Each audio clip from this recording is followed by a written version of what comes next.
ಸಾಯಂದೇವನು ಮಾಡಿದರು. 40ನೇ ಅಧ್ಯಾಯದಲ್ಲಿ ಧರ್ಮರಾಜನಿಗೆ ಕೃಷ್ಣನು ಹೇಳಿದ ಅನಂತ ಕಥೆಯನ್ನು ಸಾಯಂದೇವನಿಗೆ ಶ್ರೀಗುರು ಹೇಳಿ ಮಾಡಿಸಿದರು. 44ನೇ ಅಧ್ಯಾಯದಲ್ಲಿ ಕಂತುಕಾರ ಭಕ್ತನಿಗೆ ಶ್ರೀ ಪರ್ವತವನ್ನು ತಕ್ಷಣದಲ್ಲಿ ತೋರಿಸಿ ಶಿವರಾತ್ರಿಯ ಪುಣ್ಯ ಕಥೆಯನ್ನು ನಿರೂಪಣೆ ಮಾಡಿದರು. 45ನೇ ಅಧ್ಯಾಯದಲ್ಲಿ ಪುಷ್ಟ ಬ್ರಾಹ್ಮಣನು ತುಳಜಾಪುರ ಚಂದ್ರಾಲ ಪರಮೇಶ್ವರಿಯಿಂದ ಬಂದನು.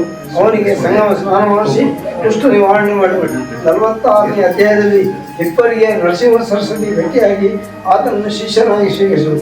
47ನೇ ಅಧ್ಯಾಯದಲ್ಲಿ ದೀಪಾವಳಿ ಹಬ್ಬಕ್ಕೆ ಗುರುಗಳು 7 ಮಂದಿ ಭಕ್ತರಿಗೆ ಮಂತ್ರ ಕೊಟ್ಟರು. ಅಷ್ಟ ರೂಪ ಧರಿಸಿ ಅವರಲ್ಲಿಗೆ ಹೋಗಿ ಮಠದಲ್ಲಿಯೇ ಹೋದರು.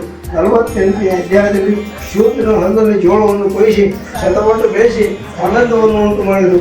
49ನೇ ಅಧ್ಯಾಯದಲ್ಲಿ ಶ್ರೀಗಳು ಉದಾಸೀನ ಮಹಾತ್ಮೆಯಲ್ಲಿ ಹೇಳಿ ಭಗಿನಿ ರತಾಯನಿಗೆ ಪುಷ್ಟಿ ಹೇಳಿದರು. 50ನೇ ಅಧ್ಯಾಯದಲ್ಲಿ ರಾಜನ ಸ್ಫೋಟದಲ್ಲಿ ಇರುವಂತೆ ಮಾಡಿ ಆತನ ರಾಜನಿಗೆ ಬಂದು ಹೋದರು. 51ನೇ ಅಧ್ಯಾಯದಲ್ಲಿ ಭೂಮಿಗೆ ಮೇಲೆ ಪಾಪ ಹೆಚ್ಚಾಗಿದ್ದನ್ನು ಕಂಡು ನಾನಾ ಜಾತಿಯ ಜನರ ಉಪದ್ರವವನ್ನು ಕೊಡುವುದೆಂದು ಮುಕ್ತ ರೂಪದಿಂದ ಇರಬೇಕೆಂದು ನಿಶ್ಚಯಿಸಿದರು. ಶಿಷ್ಯರಿಗೆ ತಾವು ಶ್ರೀಶೈಲ ಮಲ್ಲಿಕಾರ್ಜುನಕ್ಕೆ ಹೋಗುವುದೆಂದು ಹೇಳಿದರು. ಶಿಷ್ಯರು ಅವರ ಮಾತನ್ನು ಕೇಳಿ ಮನಸ್ಸಿನಲ್ಲಿ ಉದ್ವಿಗ್ನರಾಗಿ ಶ್ರಮಿಸಿದರು.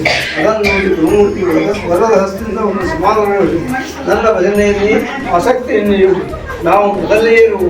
ಹೀಗೆ ಆತ್ಮವಿಶ್ವಾಸವನ್ನು ಕೊಟ್ಟು ಕದಳಿ ವನಕ್ಕೆ ಹೋದರು. ನಿಜಾನಂದ